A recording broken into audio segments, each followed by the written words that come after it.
What is the greatest piece of advice or feedback you ever received that has made you a better writer or communicator? Greatest. I know one very good one for writing. Two things, and they all added up to the same thing. I think it may have been the late economist John Kenneth Galbraith, and I think I may have read it in the Atlantic magazine, and he was talking about articles, or presumably books. He said, it doesn't matter how bad your first draft is.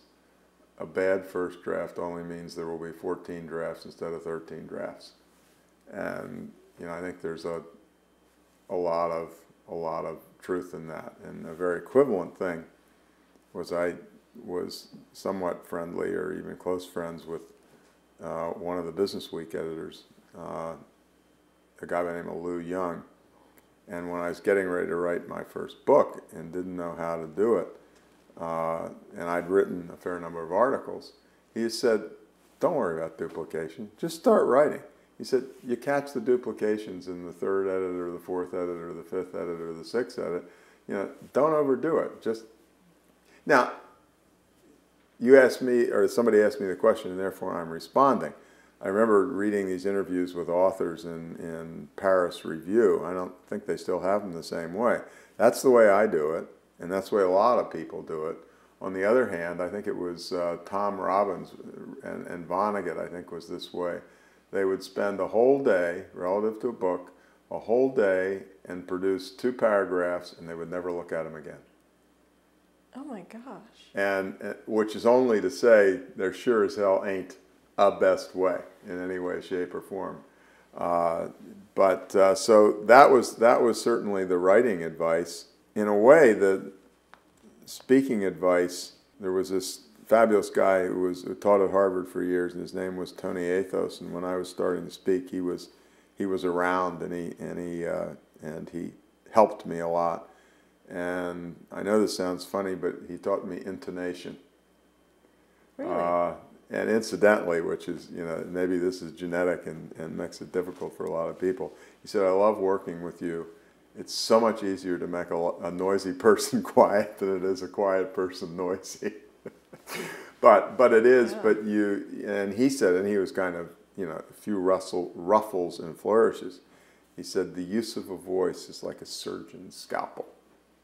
And, I don't think I directly took that in, but I sure as heck indirectly took it in.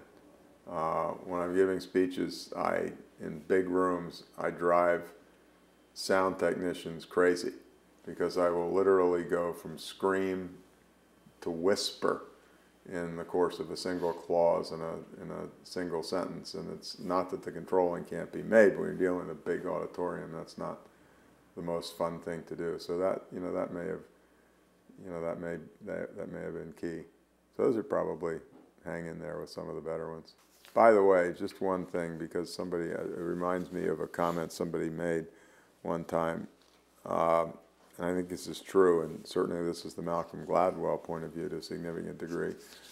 There's no such thing as a natural speaker. Really? I think you can have a boost. I had a loud mother who you and I both know very well Dan Pink, and Dan certainly is incredibly intelligent and provides material that's absolutely fabulous. But I know when he started speaking on a regular basis, and this is something I couldn't do, he was like a football coach who was going over the game film, and you hear these stories about these football coaches who literally spend 80, 90 hours going through the film. Well, I don't know whether Dan did that, but he really watched himself and taught himself in a very linear, I know there's much more to the story, but, so I may be a natural speaker in terms of feeling comfortable on a stage. I ain't a natural speaker relative to the things that, may have made some of the speeches I give work pretty well.